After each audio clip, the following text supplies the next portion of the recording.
Autumn, 1814. Wiltshire. The chandeliers of Ashford Park burned with 200 candles that morning, and their light was the particular kind that flatters no one, bright, declarative, merciless. It fell on the ivory tablecloth, on the silver ipurn laden with autumn fruit, on the assembled faces of 26 guests who had come for a week of hunting and had stayed, without quite meaning to, for something far more interesting. It fell on Lady Portsmouth, who was already watching. On Mrs. Fellows, who had already leaned toward her neighbor. And it fell, without mercy, on the Dowager Duchess of Ashford as she set down her teacup with a sound like a gavel and turned to address the room. She did not raise her voice. She never needed to. She will never be enough for this family. Each word was placed with the deliberate care of a woman who has rehearsed this and wants it remembered. A curate's daughter with a borrowed dress and a dead mother's name. Whatever my son imagines he feels, imagination is not a foundation for a dukedom. She has nothing. She brings nothing. And if she has allowed herself to believe otherwise, here the Duchess paused, and the pause was the cruelest part, then she has built her little hopes on a man who has not yet learned to disappoint her properly. But he will. They always do. 26 people heard it. Not one of them spoke. Miss Cecily Morrow stood at the far end of the breakfast room with a porcelain teacup in her hand and she did not move. She did not set the cup down too quickly. She did not look toward the door. She did not let a single thing cross her face that she had not chosen to place there. She was 22 years old, and she was carrying a secret that would have changed everything in that room, a secret she had told no one, not even the man whose child it was, and she stood in the candlelight with that secret warm and hidden inside her and she offered the Duchess nothing. Not tears. Not rage. Not the satisfaction of collapse. She set the cup down. She lifted her chin. She walked out of the room as though she had simply decided she was finished with it. Behind her, she heard the Duchess laugh softly. She kept walking. To understand what Cecily refused to surrender that morning, you must understand everything that had already been taken from her. Her father, the Reverend Thomas Morrow, had been a curate in the village of Compton Ashford for 21 years, a man of small income and enormous mind, who had read Greek for pleasure and believed, unfashionably and without apology, that his daughter's intelligence was the finest thing he had ever had a hand in building. He had taught her mathematics at the kitchen table. He had let her argue theology with him at supper, correcting her when she was wrong with great patience, and praising her when she was right with even greater delight. He had loved her the way certain fathers love their daughters, not as ornaments, not as burdens, but as proof that the world can produce something genuinely worth admiring. He died when she was 19. A fever. November. Fast. He left her £32 and the clothes on her back and a letter that said, "You are the finest argument I have ever made, my Cecily. Do not let the world convince you otherwise." She had read that letter so many times the paper had softened at the folds. She kept it in a small blue leather case, her mother's, meant for calling cards, no larger than her palm, and she wore it against her heart as other women wore lockets. It was the only thing she had that still smelled, faintly, of him. She had found employment as a governess with a family in Bath. She had been competent and contained and professionally invisible, the way women in her position learn to be. She had not expected anything to change. Then Lord James Ashford had walked into the Harlow family's drawing room at a summer gathering, and everything had changed. He was the youngest son of the Ashford dukedom, charming, warm, with an easiness about him that made a room feel lighter. He had pursued her for 5 months with a sincerity she had no reason to doubt. He had spoken of the future in specific terms.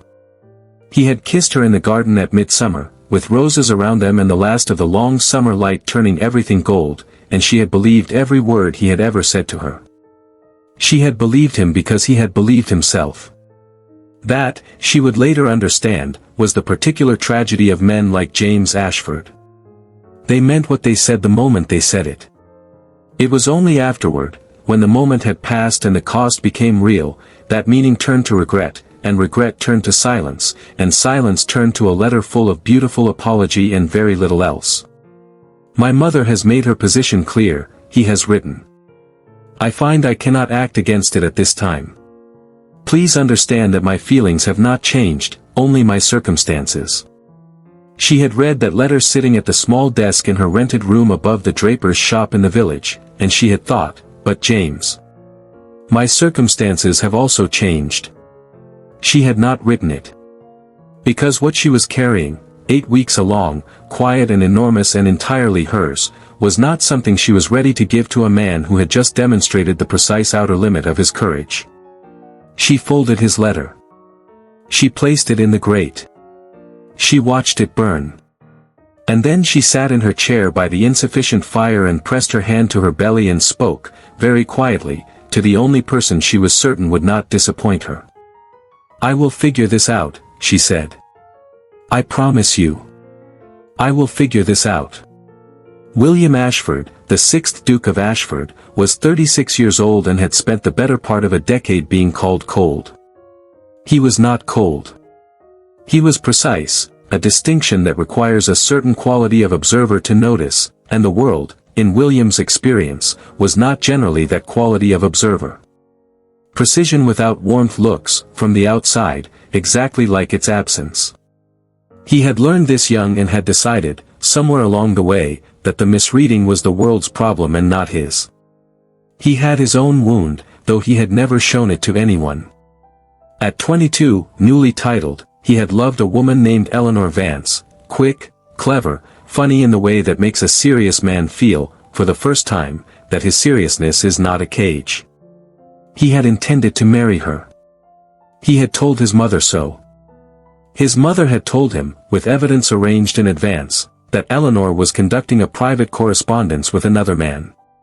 She had produced letters. She had been extraordinarily convincing. Eleanor had married someone else before spring. He had never spoken to her again. He had decided after that to want less. To feel less. To arrange his life on terms that could not be revoked by someone else's cruelty dressed up as concern. He had become, through discipline and long practice, a man who was very difficult to surprise. Cecily Morrow had surprised him completely. He had first seen her not at any social occasion but in his own library. She had wandered in through the wrong door, looking for a book she had borrowed from the Harlow family, and she was standing at his shelves in the posture of a person who had completely forgotten where she was supposed to be. She was reading. Not glancing, reading, with her whole face, her lips moving faintly over the words, her finger tracing a line of Euclid's geometry with the reverence most people reserved for prayer. He had gone back out without making a sound. He had thought about her for 8 days afterward, which he recognized, with the precision that was his nature, as significant. When his brother began pursuing her, William had said nothing, because he believed in a man's right to make his own choices, and because he had told himself, with a discipline that was becoming less convincing by the month, that what he felt was merely the interest of an observer. When his mother returned from France and made her position clear, William had disagreed. Quietly, privately, in a conversation that his mother had received with the thin smile of a woman who has long since decided her eldest son's objections are weather events to be waited out. When James sent the letter, William did not know immediately.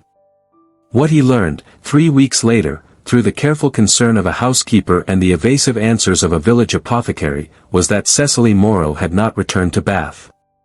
That she was living in a room above a draper's shop 3 miles from his estate. That she was not well. That she had refused every offer of assistance from every person who had thought to offer it.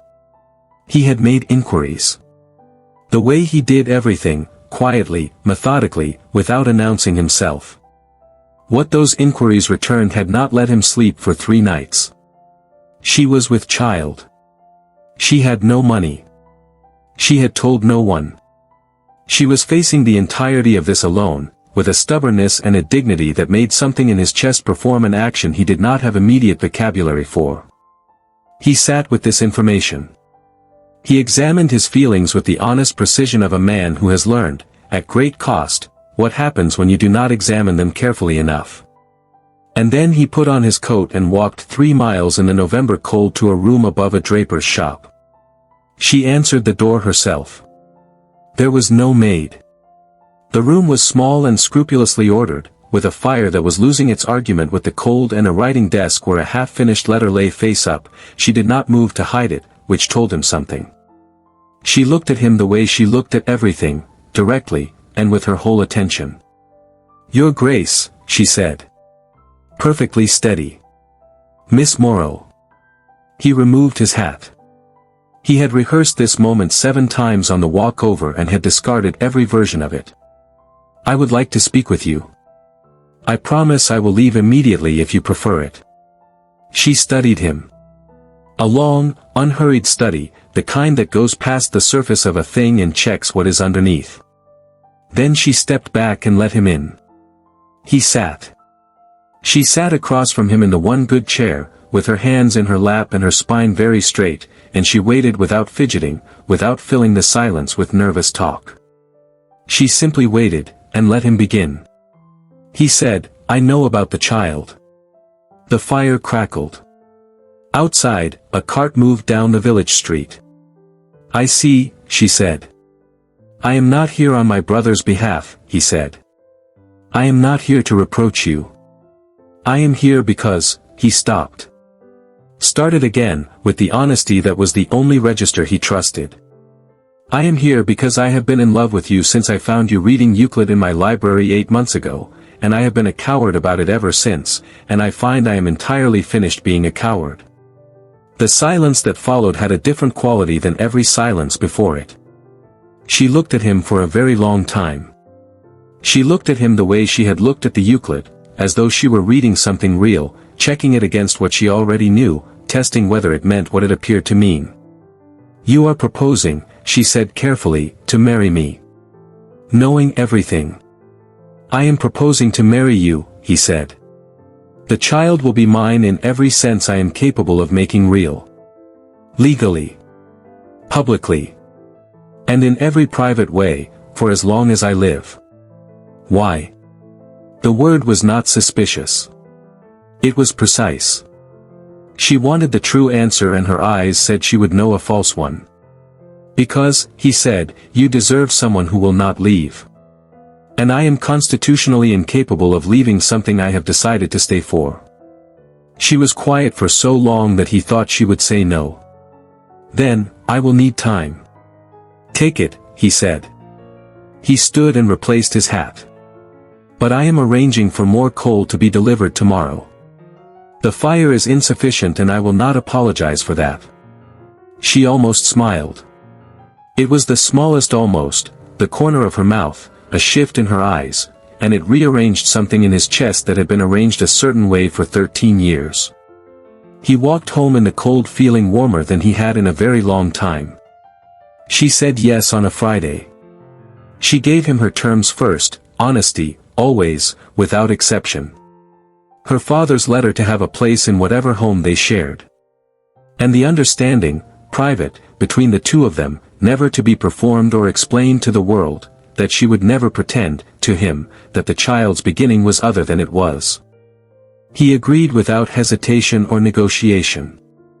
"One more thing," she said. "Yes. If you ever stop meaning this," she looked at him squarely, "I need you to tell me. Don't write me a letter. Tell me, to my face." "I will never stop meaning this," he said. "But yes. To your face. Always." They were married quietly in December. Snow on the path outside the small church. 2 witnesses. The smell of cold stone and beeswax candles. He placed the ring on her finger with hands that did not shake once. She said her vows in a voice so clear and steady that the vicar looked up from his book in something approaching wonder. The Duchess did not know until Christmas. And then, for 6 weeks, she gathered herself. She consulted solicitors. She wrote letters to women of influence. She prepared, with the thoroughness of a general who has been caught off guard and intends not to be caught again, her campaign. She had forgotten, in her preparation, to account for the fact that William had been preparing for considerably longer.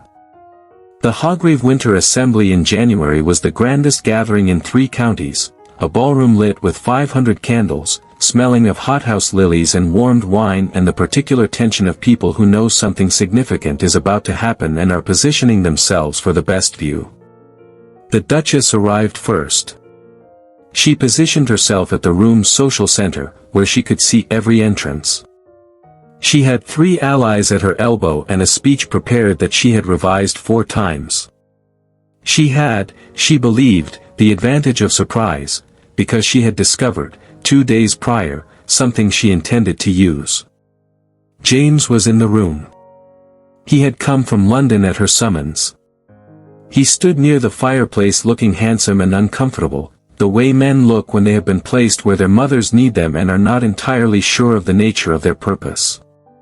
When Cecily entered on William's arm, the room shifted. It shifted the way rooms shift for William Ashford regardless, but this time it shifted differently, because people were watching her, and she was not what they had expected.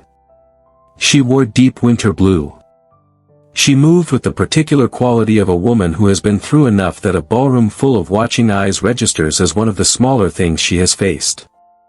Her hand rested on William's arm and he walked beside her with his hand over hers, not performing, not displaying, simply keeping contact, the way a man keeps contact with something he has decided he will not be separated from. The Duchess moved. She crossed the room with her allies and she placed herself directly in their path, and she opened her mouth, and she made the worst miscalculation of her long career of miscalculations. She looked at Cecily's figure. She looked at it with the slow, deliberate assessment of a woman making a point.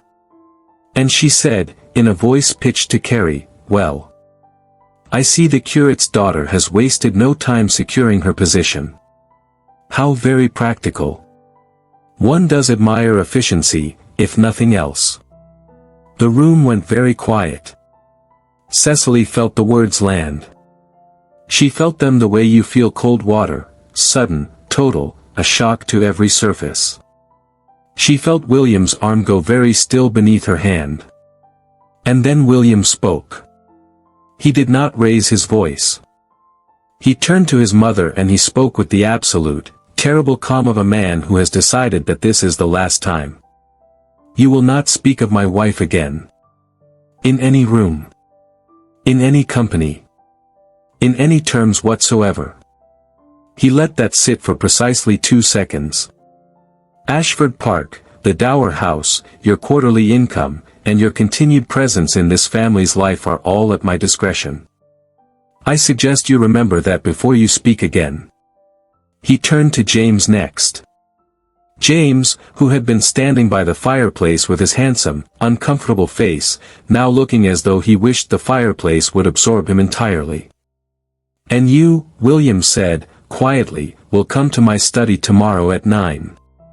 We will discuss what you owe this woman, and how you intend to spend the rest of your life being worthy of the son who will one day know your name." James said nothing. He nodded once, and looked at the floor, and had the decency to look ashamed. Then, and this was the moment the room would talk about for years afterward, William turned to Cecily. And his face was completely, entirely different. Every line of authority was gone. What remained was quieter than anything the room had expected, and more devastating for its quietness.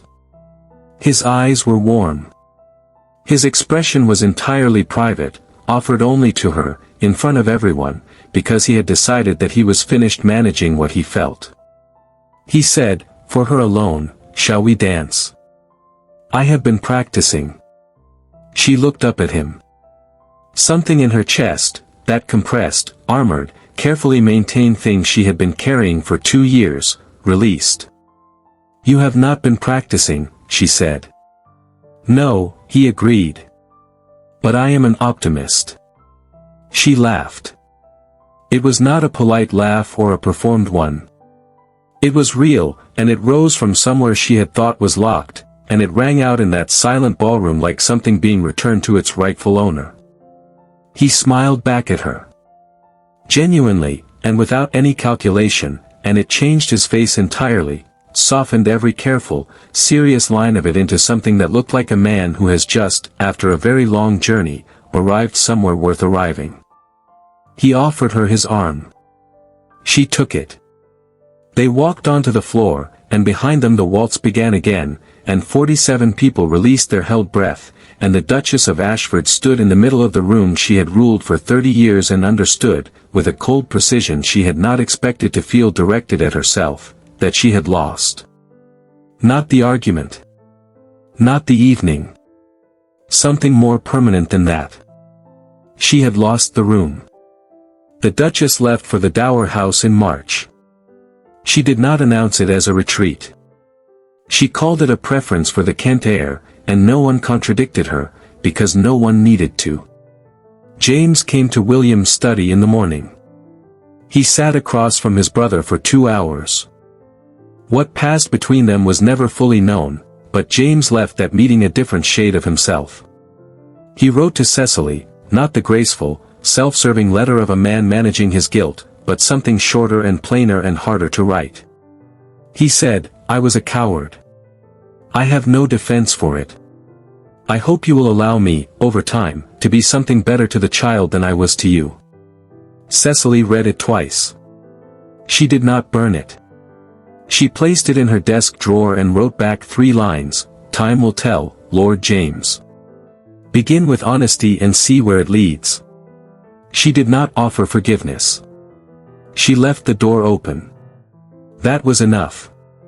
Spring arrived in Wiltshire with the suddenness of something that has been waiting long enough. The child came on a Thursday morning in May, before dawn, with rain on the open window and the smell of wet earth and new grass coming in from the garden. A boy, strong and furious in his first announcement of the world, with dark hair and eyes that were still deciding what color they intended to be. When Cecily first held him, he quieted immediately, as though he recognized her voice from all those months of being spoken to in the dark of a cold room above a draper's shop. She pressed her lips to his forehead and said nothing for a long time. She simply held him and breathed. William sat on the edge of the bed. No one had suggested he leave, no one had dared, with his elbows on his knees and his eyes on the two of them and an expression on his face that undid every careful, managed, armored thing he had ever constructed about himself. "He has your hands," he said finally. His voice was not entirely steady. "He has your forehead," she said. "He looks extremely serious." "He will learn to laugh," William said. "I am also learning. We will teach each other." Cecily looked at her husband. This man who had walked 3 miles in November coldly went to a room above a draper's shop and offered her everything he had without asking for anything in return. Who had prepared for her future before she had agreed to share his. Who had stood in a ballroom and quietly, completely, unmade his mother's life's work in 4 sentences, and then asked her to dance. She reached out her free hand and he took it. His grip was warm and immediate and certain, the grip of a man who has decided something and does not intend to undecide it. She picked up the small blue leather case from the bedside table. She opened it. She took out her father's letter, soft at the folds, worn with reading, and she read the last line one more time. "You are the finest argument I have ever made, my Cecily. Do not let the world convince you otherwise." She folded it carefully. She placed it back inside the case. She set the case on the table and closed the clasp with a small, deliberate click. She had the answer to it now. She looked down at her son, this boy who would grow up knowing he was wanted, knowing he was protected, knowing that the woman who had carried him had walked through fire and come out the other side without surrendering a single essential thing about herself. She thought of the breakfast room. Of 200 candles. Of the Duchess's voice, placed so carefully to carry. She will never be enough for this family. She looked at the child in her arms. She looked at the man beside her. She looked at the room around her, her room, in her house, in a life she had built from £32 and a worn letter and a refusal to be less than she was. She had been told she would never be enough for this family. She had become the family. And she had made it something worth belonging to. Good morning, she said softly to her son. Not to the room. Not to posterity. Just to him. I have been waiting a long time to meet you. Outside, the May rain stopped. The sun came through the window in long, warm bands, and it fell on all three of them without mercy and without distinction, the Duke, the Duchess, and the child between them who had arrived, against every odd, into a world that was ready for him. Cecily closed her eyes. She was exactly enough. She had always been. If Cecily's refusal to break, and the moment William silenced an entire ballroom and then asked her to dance, made your heart stop, hit that like button and subscribe for a new story every week. Share this with someone who needs to be reminded that dignity is the one thing no one can take from you. And tell me in the comments, when Cecily held her son for the first time and closed that locket, what did you feel? And if you had been in her place, carrying that secret alone, would you have trusted William sooner, or protected yourself until you were absolutely certain? I read every single one.